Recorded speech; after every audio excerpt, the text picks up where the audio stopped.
Madame, Monsieur, tout le plaisir est pour nous de vous savoir nombreux, mais davantage de vous savoir bénis à travers ce canal qui vous montre le chemin de la vie par la vérité, canal Le Chemin, la vérité et la vie, la télévision de Jésus-Christ au sein de la fondation Olangi Osho.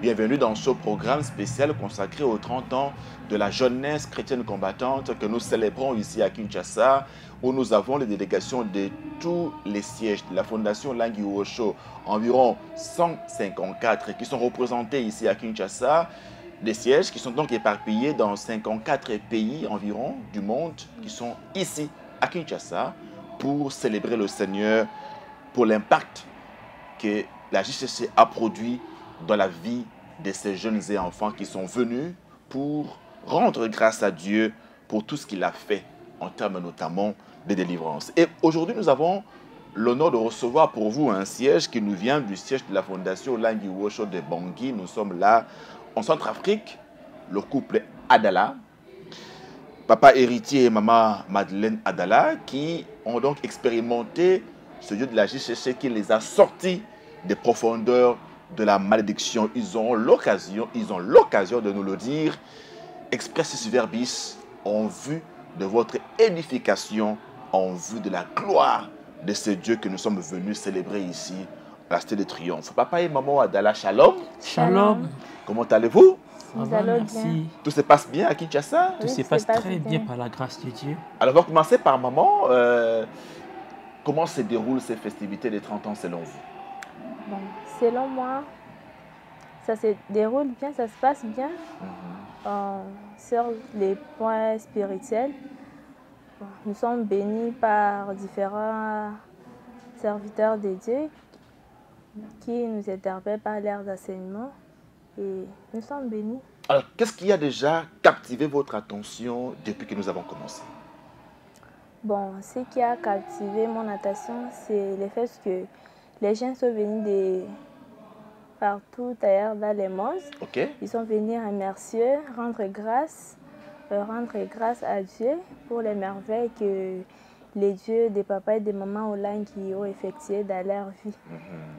Alors le couple Adala, je rappelle qu'il sert le Seigneur au partenariat du siège de Bangui. C'est un couple économiste de formation. Et donc, ils sont au ministère depuis 2006 ou 2007 à Bunia, en RDC. Il est originaire de la République démocratique du Congo. C'est un couple qui vit en RCA depuis 2019. Papa héritier, dans quel concours de circonstances vous venez, vous, au combat spirituel, nous sommes là à Bunia? Oui, merci monsieur le journaliste. Avant de commencer, je vais d'abord vous remercier vous d'avoir choisi notre couple. Gloire à Dieu. Que Dieu vous bénisse. Ce n'est pas nous qui vous avons choisi, c'est l'Esprit de Dieu qui vous a choisi. Merci. Il est passé par nous. Oui, parce qu'il veut justement que vous rendiez grâce à Dieu qui vous a délivré dans ce ministère. Allez-y, papa Adala. D'accord, merci. Et je voulais aussi ici remercier d'abord à toute l'équipe missionnaire, à commencer par le président, monsieur Papa Alain Gabriel, et tous les enfants biologiques des papas et des mamans Olangi pour le travail efficace qu'ils sont en train de faire nuit et jour. Ce n'est pas facile. Et ils ont pris le rythme des papas et des mamans Olangi pour tenir à ces ministères jusqu'à ces jours. C'est la raison pour laquelle d'ailleurs, vous nous voyez, nous sommes là. Alors, je les remercie beaucoup, mais je vais remercier d'une manière particulière les serviteurs de Dieu, Papa Dieudonné Diciel Boukassa. Et vous allez comprendre à travers cette émission aujourd'hui pourquoi j'ai dit d'une manière particulière Papa Dieudonné Diciel Boukassa. C'est parce que tout a commencé à travers l'enseignement à Bunia qu'il avait organisé pour Donc, la première fois. Il était venu à Bunia pour animer un séminaire biblique au cours duquel tout a basculé dans votre vie. Oui, voilà. De quelle manière? Ok, moi, je vivais et j'étais chrétien dans une église et j'avais un encadreur qui était aussi étudiant à cette époque-là. C'était au RATRE 2007. J'étais encore étudiant et j'avais un encadreur spirituel. Étudiant en économie? En économie, bien sûr. Oui, il m'a invité pour suivre le séminaire qui est organisé par un homme de Dieu puissant qui va venir des Goma. J'ai dit, qui est cet homme de Dieu puissant? Il m'a dit, non, venez, tu vas voir. Il s'appelle Papa Dieudonné du ciel Bukasa. Et il paraît que Dieu l'utilise puissamment. Et c'est le Dieu de papa et de maman Hollande qui le sert.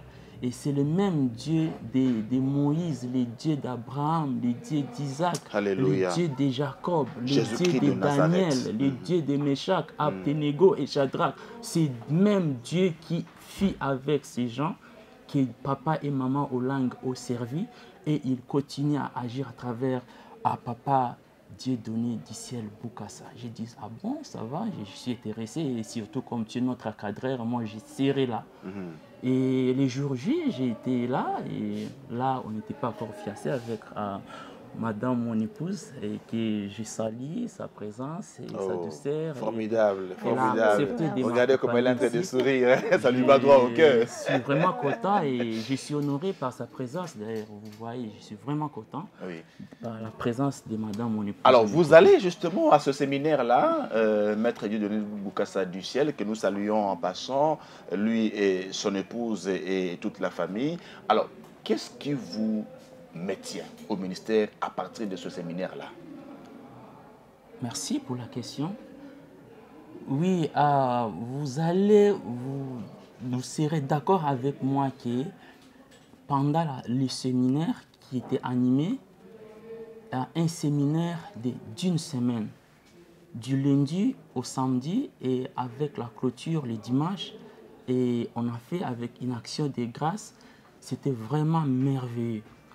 Alors, ce qui m'avait beaucoup plus à retenir, et cela m'a beaucoup frappé dans ces séminaires, c'était l'enseignement et la puissance qui était libérée par Dieu à travers ce serviteur sur le peuple de Bunia, les Itoriens, qui ont accepté de venir écouter l'enseignement pendant cette époque-là. Et arrivé à la fin de l'enseignement, des séminaires, et les serviteurs de Dieu, Papa Dieudonné du ciel Bukasa, nous avait appelé de soutenir l'œuvre de Dieu avec l'argent que nous, les chrétiens, nous avons pour faire continuer ces œuvres. Et parce que là, le ministère était à ses débuts, n'est-ce pas? Oui, c'était à ses débuts encore. Les faibles commencements de l'œuvre. Alors, moi, j'étais encore étudiant, je n'avais rien et j'étais financièrement souffrant. J'étais par terre, j'étais le plus malheureux, le plus diminué du monde. Du monde? Oui, je peux le dire. C'est-à-dire quoi? Ça veut dire que j'étais dans un niveau de pauvreté le plus désagréable et regrettable. D'ailleurs, si tu me voyais à cette époque-là, je n'avais pas de position, je n'avais pas de forme. Vous ressembliez à qui? Je ne sais pas comment me qualifier, mais les mots me marquent. Comprenez mon émotion, vraiment les mots me marquent, c'est ça, c'était très dur. Alors maintenant, Maître du ciel vous demande de soutenir l'œuvre de Dieu, vous étiez fauché, tel un rat d'église. Maintenant, comment vous faites pour répondre à l'appel de Dieu à travers son serviteur? Oui, à cette époque-là, il y avait, comme j'étais étudiant, moi-même, je me payais les études, c'était difficile parce que je me débrouillais moi-même pour payer les études. Oui, c'est vrai qu'avec l'aide de certaines personnes, membres de ma famille, ainsi de suite, mais beaucoup plus de gens de l'église avec qui nous prions, qui qui vous venait en aide. par l'aide de l'Esprit Saint qui les touchait, il me soutenait d'une manière ou d'une autre, financièrement, moralement et matériellement. Et à cette époque-là, il y avait une personne qui m'avait aidé avec le frère académique, parce que je n'en avais rien, mais je ne lui demandais pas de l'argent. Cette personne-là, je lui demandais juste qu'il puisse m'aider, que je puisse avoir un petit travail là où elle travaillait, afin de subvenir à mes besoins académiques. Oui. C'est ça ce qui m'avait poussé d'aller voir cette personne-là. Heureusement, elle était gentille.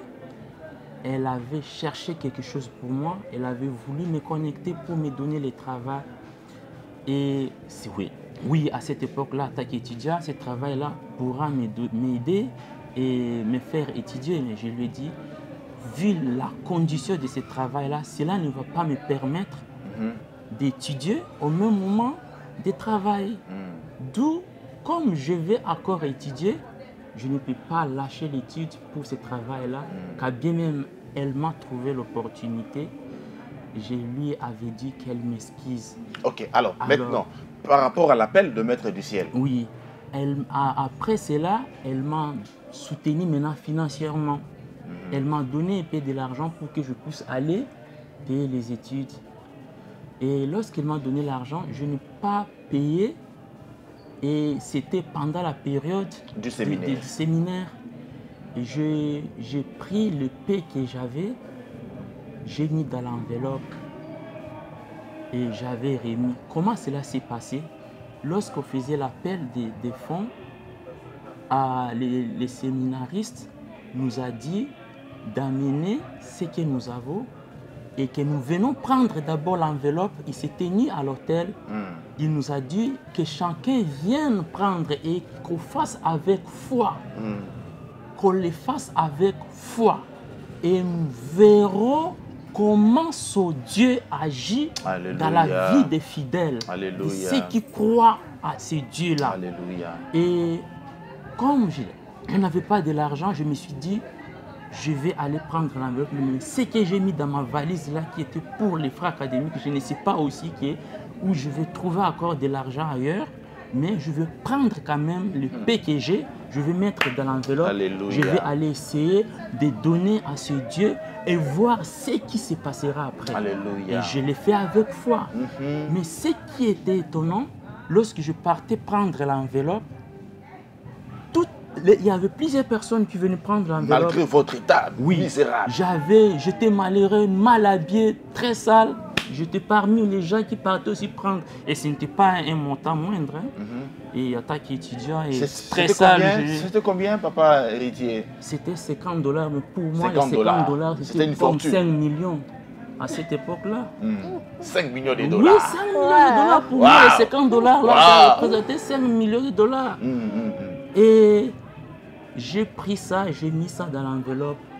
J'avais pris l'enveloppe et lorsque je partais prendre d'abord l'enveloppe, le serviteur de Dieu a commencé de prophétiser et de déclarer des paroles de délivrance sur moi. Qu'est-ce qu'il il y avait plusieurs personnes, il n'a pas fait ainsi comme il avait fait pour moi. Vous vous souvenez d'une de ces paroles-là qu'il a dites? Oui, il avait dit que Dieu m'élève, que Dieu me bénisse, que je puisse me distinguer parmi la jeunesse et toute la jeunesse puisse soit secouée de voir comment Dieu est en train de m'élever. Il a déclaré des paroles, il a prophétisé sur moi. Et qu'est-ce que j'ai senti, monsieur le journaliste? J'ai senti comme s'il y avait des choses qui tombaient sur mon visage. J'ai senti quelque chose de peu bizarre, mais après cela, je me suis senti comme si je venais de me laver avec de l'eau tiède. Alléluia. C'était vraiment... Gloire à Dieu. Alléluia. J'ai pris l'enveloppe, je suis rentré à ma place. Et il y avait quelques membres de ma famille qui étaient là, qui me voyaient. Et je suis sûr qu'ils s'étonnaient. C'est vrai qu'ils s'étonnaient parce que lorsque je suis rentré à la maison, certains des membres de ma famille ont commencé à dire, mais cet enfant est en train de s'inquiéter beaucoup, de dire que non, il n'y a personne qui s'occupe de lui, il n'a pas de l'argent, il n'a pas les moyens pour aller étudier. Mais il a pris l'enveloppe de 50 dollars. D'autres ont commencé à se moquer de moi. Et ils ne savaient pas aussi où est-ce que je vais trouver de l'argent. Et c'est vrai, ils avaient raison. Ok, alors le lendemain, vous êtes rentré avec l'enveloppe de 50 dollars et vous l'avez remise. Non, oui. Le dimanche, c'était l'action de grâce. Je pris mon argent, j'ai mis dans l'enveloppe, je suis parti. Et comme tout le monde partait remettre, j'ai remis. Et les jours où j'avais pris seulement l'enveloppe, alors que je n'avais pas encore mis de l'argent, et c'est le jour-là que ma vie avait changé. C'était le jour-là parce que je ne l'avais pas fait. Je ne l'avais pas fait pour faire. Non, j'avais pris l'enveloppe avec foi, avec détermination. Je crie à ces dieux. C'est vrai que je connais la parole, je vis comment Dieu a fait avec Abraham, comment il a agi à travers Moïse à libérer les enfants d'Israël, comment il a libéré Daniel dans la fosse au lion, comment il a libéré Meshach, Abednego et Shadrach dans la fournaise au feu. Lorsque je me suis souvenu de tout ça, j'ai dit, c'est Dieu doit être un Dieu puissant qui est papa et maman au langue. Je dois prendre l'enveloppe. Et je l'avais fait avec foi. Vous avez mis notre Dieu à l'épreuve. Oui. Et c'est cette foi qui a Et il dit, mettez-moi de sorte à l'épreuve et vous verrez si pour vous, je n'ouvre pas les écluses de cieux, si pour vous, je ne menace pas le dévoreur. Alléluia. Alléluia. Voilà, alors vous faites ça et vous sentez une paix intérieure vous envahir. Ces jours-là, j'étais rentré à la maison, j'étais vraiment calme. J'avais la paix du cœur que je n'avais jamais eu auparavant. Je n'avais pas peur et je croyais que je vais finir mes études. Et c'est vrai, avec cette croyance-là, je n'avais pas. Je finis la licence. Aujourd'hui, je vous dis, je ne devrais pas le dire devant vous sur la chaîne télévisée. Non, dites-le pour la gloire de Jésus. Mais je vous dis, aujourd'hui, je suis en train de faire les doctorats. J'ai fait les doctorats à 10 d'INEA. D'INEA aujourd'hui, dans quelques mois, je serai un docteur. Papa héritier, bientôt, donc là, vous serez docteur en économie. Vous le faites à Bangui, en Centrafrique. Mais quand vous finissez vos études à Bunia, commencez-vous à travailler localement ou bien vous faites encore une pérégrination qui vous conduit finalement en Centrafrique? Comment ça se passe? Oui, je voulais rectifier, monsieur le journaliste. Ce n'est pas à Centrafrique que je fais mes études pour devenir docteur. C'est dans une université américaine que je suis en train de faire. Par correspondance? Oui, par correspondance. Quelle université? Et c'est quelle université, s'il vous plaît? Texile America University. Ok. C'est là où je suis en train de faire. Et ce n'est pas français, et c'est en anglais. Parce que je suis actuellement bilingue. Alors que j'étudiais dans une université de Bunia, de la place, qui n'avait pas de réno. Et aujourd'hui, grâce à Dieu... Votre maîtrise DA ou DS, vous l'avez fait où? Bon, j'ai juste fait la licence avec des formations dans le même angle, dans une université à Copenhague. Et c'est là c'est cela qui m'a permis d'avoir l'accès de faire aujourd'hui un doctorat. Ok, alors, donc votre premier emploi, vous le trouvez localement à Bunia? Oui.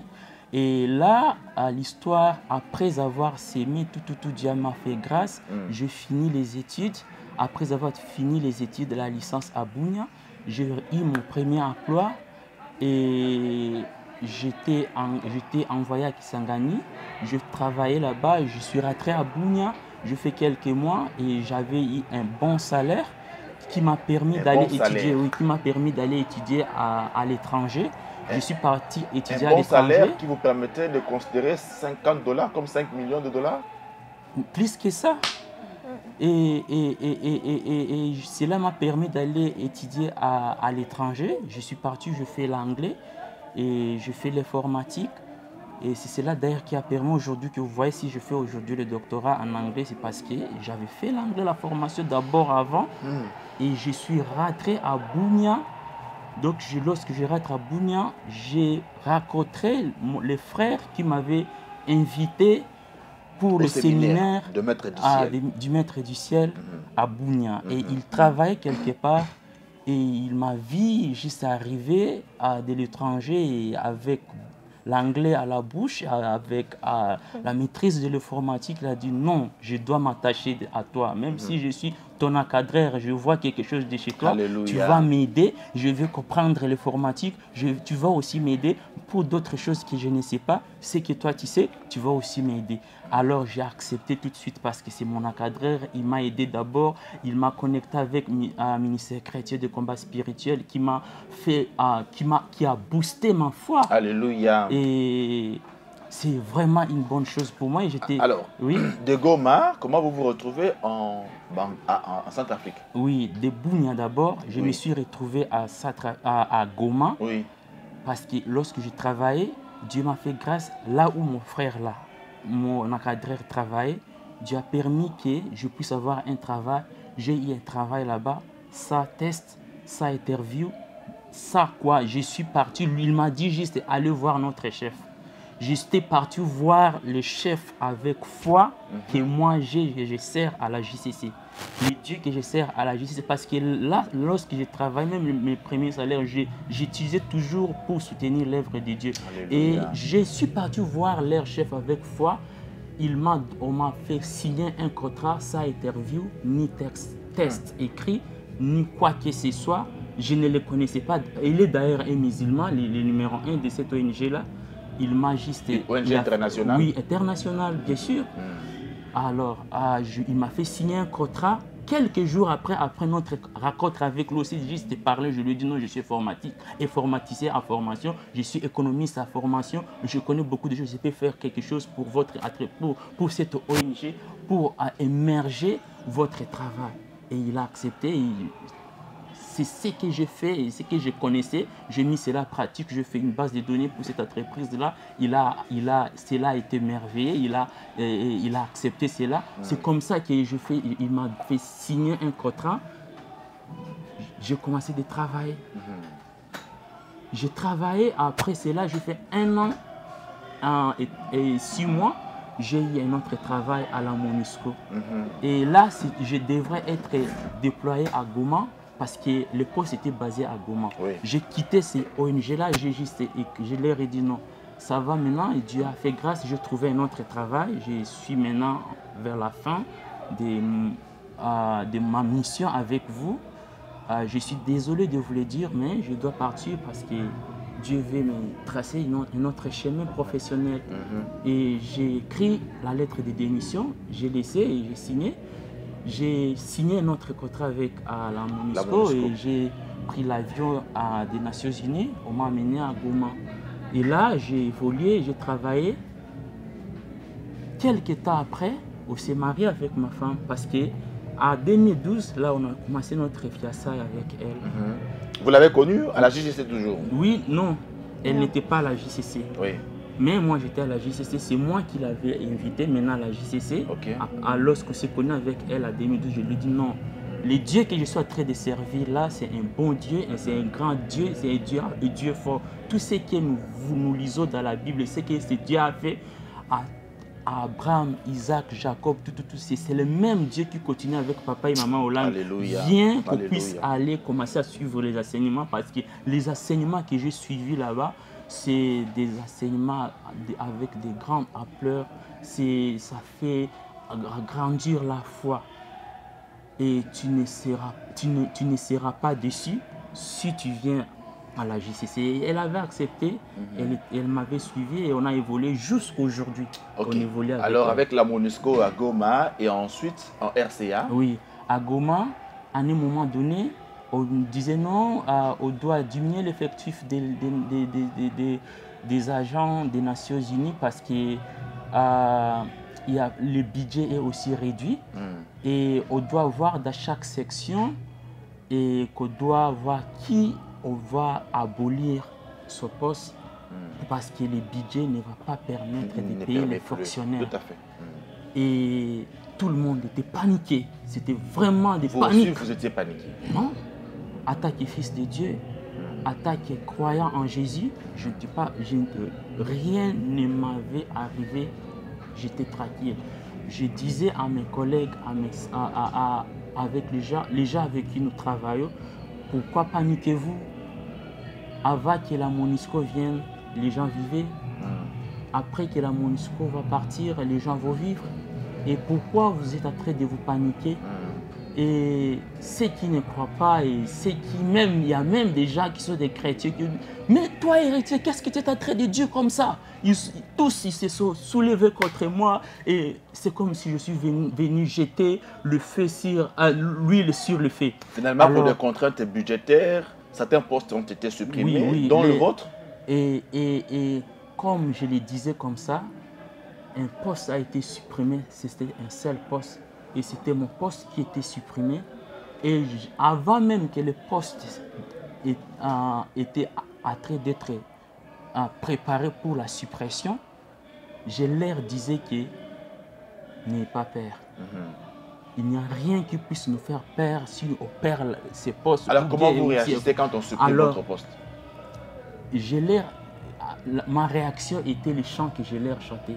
Je leur chantais un chant en anglais que je me souviens encore de cela jusqu'à ces jours. Allez-y. Je leur chantais God make a way where not seems to be no way. You X way we cannot see. He will make a way for me. He will be my God. Hold me close to be his side. With love and strength for each new day, He will make a way. Dieu va frayer un chemin pour moi. God will make a way. Et il y avait des gens qui comprenaient parce que mon chef était américain. Et lorsqu'ils ont dit, mais moi je dois avoir une grande foi. Et ils pensent que même si, comme mon poste est supprimé là, je ne peux pas traîner, même, c'est ça, les païens qui me disent ça. Comme j'ai la grande foi, ça, ils sont en train de sentir année, je ne peux pas beaucoup traîner, je vais avoir le travail. Alléluia. Et j'étais sans froid. Je leur chantais ça, j'étais sans froid. Je savais les dieux que je suis en train de servir, à qui je suis en train de m'attacher. Le Dieu de la JCC. Le Dieu de la JCC, c'est un Dieu puissant. Et si la JCC réunit aujourd'hui pour fêter 30 ans, nous tous, nous croyons avec foi. Nous ne croyons pas aux missionnaires, mais nous croyons à la parole qui sort de la bouche des serviteurs de Dieu qui sont les missionnaires. Notre vie, la JCC va impacter le monde. Vous chantiez que Dieu va frayer un chemin pour vous. Comment il l'a fait? Et c'est tout à fait. Et Dieu l'a fait. Comme je l'ai chanté là, j'étais avec foi, Dieu l'a fait. J'ai fait juste un mois à la maison avec ma femme, mon épouse. On partait toujours là à la JCC. Très bien, très bien. À Goma. Vous allez continuer. Maman, quand papa chantait là, je vous ai vu un peu frémir. Hein? C'était dur pour vous, hein? Non, c'était pas dur. Je me souviens ces jours-là, nous étions à la veillée. C'était la veillée d'un certain vendredi. Il est venu, il me dit, chérie, j'ai une bonne nouvelle pour toi. Je dis, ah, c'est une bonne nouvelle pour moi. Oui. Il m'a appelé au coin. Et puis il me donne la lettre. Oui, à pleine veillée. Donc c'était vers 19h, on s'est préparé. Même nous étions déjà dans la salle. Et il me dit, c'est une bonne nouvelle qu'il a pour moi. Et elle me donne la lettre. Et c'était la lettre qui m'était faite à son contrat. J'ai dit, waouh, fais des contrats et le travail est fini. Et tu me dis que c'est une bonne nouvelle. Il a dit, oui, c'est une bonne nouvelle parce Papa héritier, que... soyons sérieux, soyons sérieux. Vous travaillez au sein de la mission des Nations Unies au Congo. On supprime votre poste pour des contraintes budgétaires et vous appelez ça bonne nouvelle. En quoi c'est une bonne nouvelle? Je vais m'expliquer. C'est une bonne nouvelle parce que j'ai dit à ma femme après, nouvelle pour moi, qu'on puisse supprimer mon poste moi seul parmi toutes les personnes qui se trouvaient là-bas dans notre section. C'est une nouvelle pour moi. Je reçois cela avec joie et avec foi. Je glorifie Dieu pour cela. Alléluia. Pourquoi je l'ai dit comme ça? Parce que je leur ai dit, Dieu a vu que ces postes, je travaille beaucoup, le salaire là ne me convient pas, qui attaque son enfant. Il veut m'ouvrir un autre chemin pour que je puisse avoir un autre travail avec un salaire très élevé.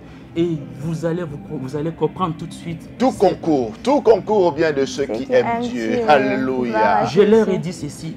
Et j'ai dit à ma femme comme ça, elle est témoin, elle est là.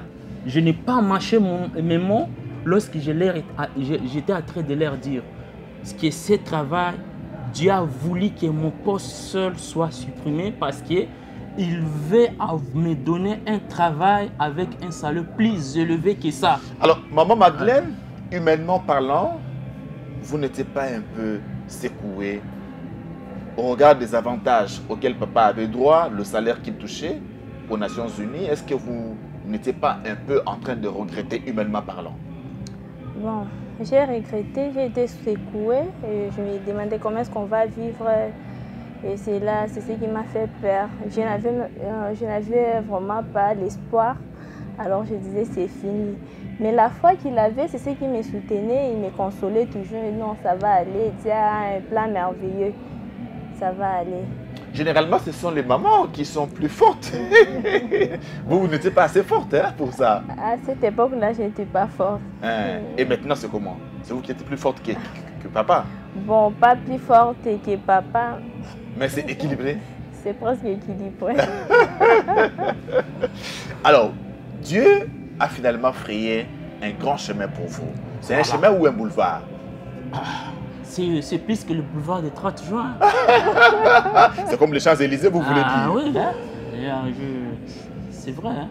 Alors, je suis entré à prière avec madame. On continue toujours avec le veillée de prière à la maison, ainsi de suite. À la maison, je dormais jusqu'à 23 h, je me réveillais pour prier peut-être jusqu'à 4 h. C'est lorsque je me réveille, je m'endors, me paix, c'est le matin.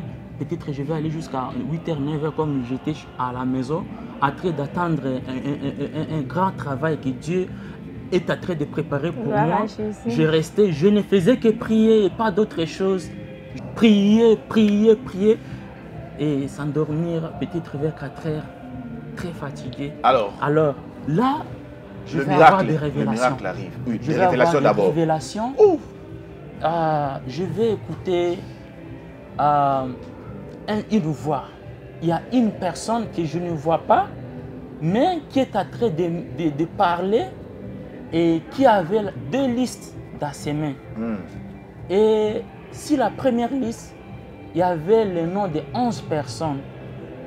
Et sur la deuxième liste, je ne sais pas s'il y avait combien de personnes sur la deuxième liste, mais lorsqu'elle a commencé de citer, elle citait les noms des gens qui doivent être engagés pour des travaux dans des entreprises. Mais je ne connais pas c'est quelle entreprise ces gens-là seront engagés.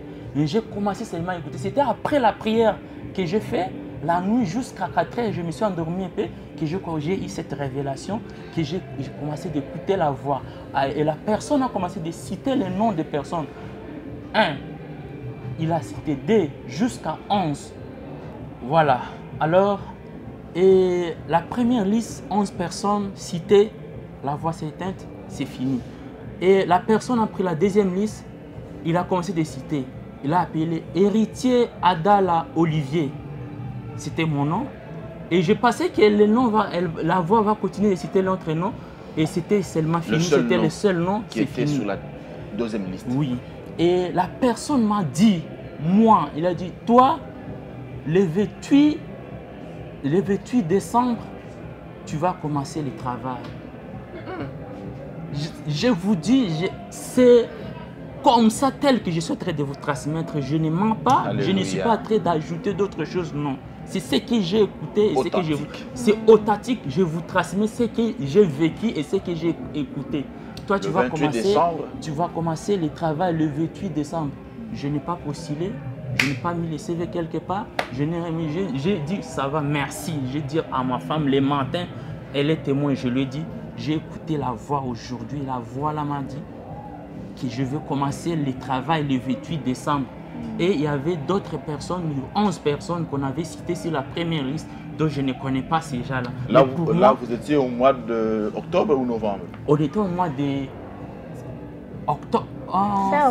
Fin octobre, début oui, novembre. Oui. Et comme la voix m'a dit comme ça, j'ai crié à cela. Je suis resté, même si je n'avais pas mis mon CV, j'ai mis Maman aussi, vous aviez cru à cette voix-là? Oui. Ok. Alors, arrivé vers avant le 28, c'était le 27 comme ça, on m'a appelé dans une entreprise à Goma. une entreprise commerciale qui est contracteur de la MONUSCO et qui fait la livraison des carburants pour la MONUSCO à travers la République démocratique du Congo. Ils m'ont appelé, je n'avais pas déposé mon CV, je n'ai rien. Ils m'ont dit, je sais, tu es où? Je leur ai dit que je suis à la maison. Et ils ont dit, si tu peux venir vite, notre bureau est ici, c'est là. Donc, c'est les contracteurs là qui engagent pour le compte de cette entreprise qui travaille avec la MONUSCO. Alors, j'ai dit à ma chérie, je pars d'abord voir là-bas, là où on m'a appelé. J'arrive là-bas, on a dit non, tu nous donnes les cartes de chômage, tu donnes la carte de lecteur, tu donnes tes documents, tu fais la photocopie, tu donnes la carte, on aime. Tout ça, j'ai commencé de faire des photos passeport. Tout de suite là, j'ai commencé de courir par-ci, par-là. J'ai fait tout ça, j'ai amené. Ils ont dit, le 28, tu commences le travail. Alléluia, alléluia. Le 28, comme j'avais entendu dans la voix, dans le songe, que moi j'avais attendu, et c'est la même chose. J'ai senti le froid, je ne savais pas quoi dire, j'ai dit seulement merci parce que Dieu est fidèle. Alors comment écouté, était ce travail par rapport à celui de la MONUSCO? Le travail, les salaires étaient moindres par rapport à la MONUSCO, mais les postes étaient élevés. Moi, à la MONUSCO, j'étais assistant. Mais arrivé là-bas, j'étais officier, j'avais mon assistante. Et c'était le début maintenant. J'ai juste fait à 1 mois, 2 mois comme ça.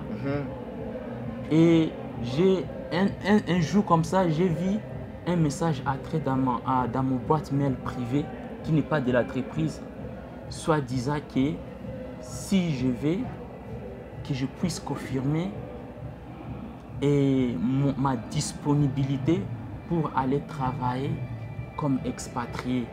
Je n'avais pas aussi, je ne m'attendais pas à cela, je n'avais rien fait, mais on m'a envoyé directement la lettre là, le mail là. J'étais surpris. Un certain matin comme ça, j'arrive au bureau et on m'envoie un mail comme ça. J'étais dans la joie. J'ai commencé juste à glorifier les dieux d'Israël, le Dieu d'Abraham, d'Isaac, le Dieu de papa et de maman Olagne, les dieux des frères d'ici, le Boukassa. J'ai commencé à l'adorer. Alléluia. J'ai réussi à mon contrat. On m'a envoyé par email le contrat. Et j'ai signé le contrat. J'ai scanné et j'ai retourné. Et à la date que moi j'avais dit que moi je serais disponible. Et j'ai démissionné de l'autre côté, là où j'étais à Goma. Vous êtes un expert en démission. J'ai démissionné et oui, je ne devrais que le faire parce que, comme je vous avais dit, Dieu était en train de me préparer un travail plus grand que le travail des nations, de la MONUSCO. Et comme j'avais dit de ma bouche, je l'avais déclaré non pas selon la chair, mais au nom de Jésus-Christ, ça ne devrait que s'accomplir parce que cela est venu de ma bouche. Le pouvoir de la mort et de la vie sont sur nos langues. Et c'est ce qui est sorti de ma langue, de ma bouche. Finalement, vous voilà ça ne devrait que s'accomplir. En 2019, en Centrafrique, comme expatrié, travaillant pour le compte d'une grande structure. Oui, et c'est toujours aux Nations Unies. Oui. Mais cette fois-ci, c'est expatriation. Oui. C'est juste une grâce et une faveur que mon Créateur m'a fait. Et je n'ai pas, à me taper au partenariat. Oui, je n'ai pas à me taper la poitrine, soit disant que je suis fort et je connais prier. Non. Je veux dire juste à la JCC qui fête aujourd'hui les 30 ans. Soyons sérieux avec ces dieux. Alléluia. Soyons seulement sérieux et observons les lois, le commandement tel que les serviteurs de Dieu sont en train de nous les transmettre. Si nous sommes sérieux, nous allons voir toujours les merveilles de Dieu, des miracles et des prodiges. Et c'est cela qui fera c'est que même les païens, en écoutant nos témoignages, veut dire qu'ils sont en train de se perdre la tête. Alléluia. Ils doivent rentrer sur les rails. Et nous devons les faire rentrer sur les rails. Maman à travers nos Madeleine témoignages. Adala, Je c'est vous finalement remercie. la bonne nouvelle dont papa vous parlait. Hein? Ah ouais, Finalement, la bonne nouvelle. Hein? La bonne nouvelle. Hein. Alors, quand il vous annonce ce jour-là le contrat qu'on lui a envoyé, comment vous l'accueillez? Bon, quand il m'a annoncé la nouvelle, j'ai été surprise. La première chose d'abord, je n'avais pas cru. J'ai dit non, c'est pas possible. Mais il m'a dit non, les dieux que nous prions, les dieux que nous servons, c'est lui qui a fait des miracles. Donc, il n'a qu'à accepter parce que c'est les miracles qui viennent de Dieu. Et puis, nous avions glorifié l'Éternel. Nous avions dit merci à l'Éternel pour toutes ces merveilles, pour ces nouveaux travaux qu'il nous a donnés. Alors, vous-même, à titre personnel, Maman Madeleine Adala Chika, JCC, dites-nous un peu de mots. Qu'est-ce que ce Dieu a fait dans votre vie, personnellement? Oui. Les dieux d'Abraham, les dieux d'Isaac, les dieux d'Israël, il a fait tellement de merveilles, de grandes choses dans ma vie. Il a transformé ma vie. J'ai béni ces dieux de m'avoir donné un époux merveilleux, un époux qui me soutient. C'est grâce à lui que j'ai connu le ministère du combat spirituel. C'est grâce à lui que ma vie a aussi changé, a transformé. J'ai connu la vérité, comme on dit toujours à Seigneur, que tu connaîtras la vérité, la vérité t'enfranchira. Grâce à lui, j'ai connu les ministères et je me suis appliquée, je me suis donné corps, âme et esprit. Je me suis dit non, vis sa vie. Nous sommes en couple, nous vivons ensemble. Allez, voyez son comportement, comment est-ce qu'il vit. J'ai dit non, là, les dieux des papas et des mamans au langue, c'est un vrai Dieu. Moi aussi, je dois m'attacher à ces dieux. Et quand je me suis attachée à ces dieux, moi aussi, j'ai commencé à expérimenter la gloire des dieux. D'abord, premièrement, ma vie a changé. La dimension spirituelle aussi a augmenté par rapport, oui, avant, j'ai prié, je connaissais Dieu. Mais quand je rencontrais les dieux des papas et des mamans au langue, j'ai vu la croissance spirituelle. Il y a des choses que je ne connaissais pas et je l'ai connues. Ça, je suis Entre vraiment autres choses que vous ne reconnaissante. connaissiez pas, que vous avez connues dans ce ministère. Et surtout, les grandes révélations de ma vie. Parce que dans ma jeunesse, j'ai trouvé quand même cette grâce-là. Je me rencontrais avec les grands serviteurs de Dieu et ils donnaient des révélations sur ma vie. Bon, à cette époque-là, je ne croyais vraiment pas. Mais quand je suis entrée au ministère du combat spirituel, c'est Dieu-là, il a commencé à me parler moi-même, pas à travers les serviteurs de Dieu, mais il commence à me révéler des choses que les serviteurs de Dieu parlaient avant et des nouvelles que je ne connaissais pas alors. Qu'est-ce qu'il vous disait substantiellement? Bon, il y a un grand serviteur de Dieu que j'ai connu à Bounia.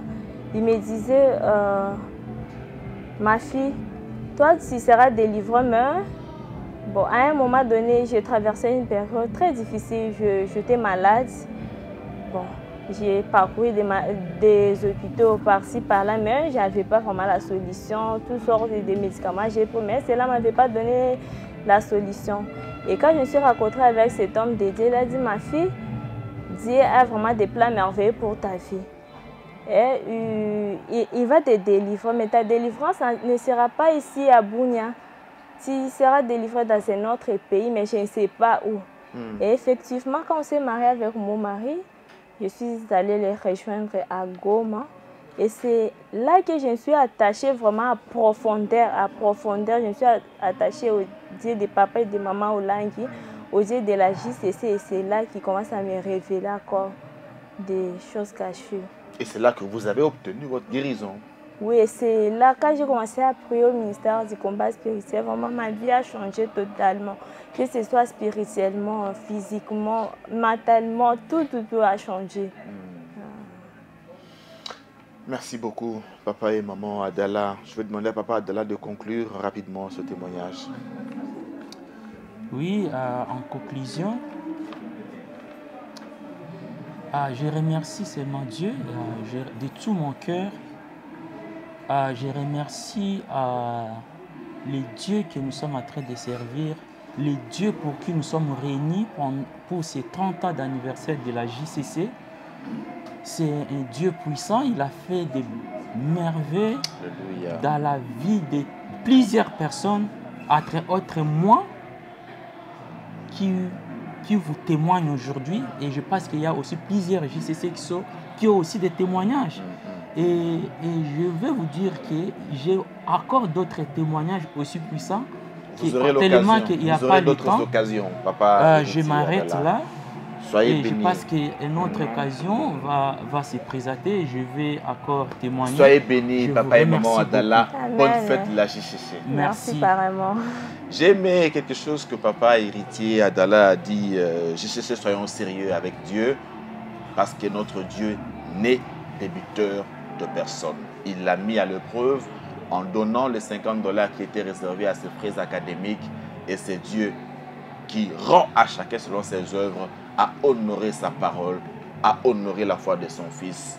Et aujourd'hui, Dieu l'a élevé, Dieu l'a béni, Dieu les a bénis diversement. Merci de votre attention.